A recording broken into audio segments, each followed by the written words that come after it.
Good afternoon.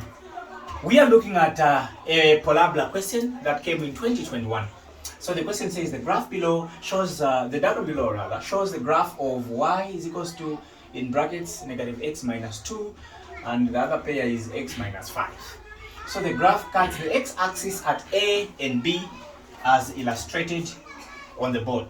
Okay, so we're asked to find the coordinates of A and B. The coordinates of A and B. So to get started, what we first have to do in order to find the coordinates is we'll be using the function. We'll work with the function that we've been given.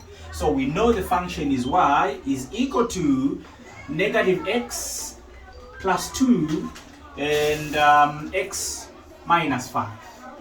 Okay. After we've done that, what we should know is the reciprocal of y, or the inverse of y, is 0. The inverse of y is 0, meaning that we'll now say negative x plus 2 and x minus 5 is equal to 0. Is equals to 0. After we've done that, we can now be able to find the values of x on both brackets simply by working out. We'll say negative x plus 2 is equals to 0 on its own. Or we can use the other bracket saying x minus 5 is also equal to 0. So this now means we are able to find the value of x here and the x there. Okay, so here we'll group like terms together.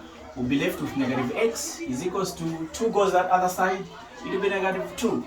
Therefore, when we divide by negative 1 throughout, you find that our x is equals to 2. That is the first value of x. And the second value of x, we have x minus 5 is equals to 0. Meaning we can group like terms as well. So negative 5 goes that side, and then we'll have x is equals to 0 plus 5. This means x is equals to 0 plus 5 gives us a 5. So these are the 2 points where the graph is cutting x-axis. So to make the coordinates, if you have a point on the x-axis, that means y is 0. So therefore, point A, the coordinate will be 2 for x and y will be 0. And then for B, it will be 5 for x and then y will be 0. So these are the 2 coordinates of x and y.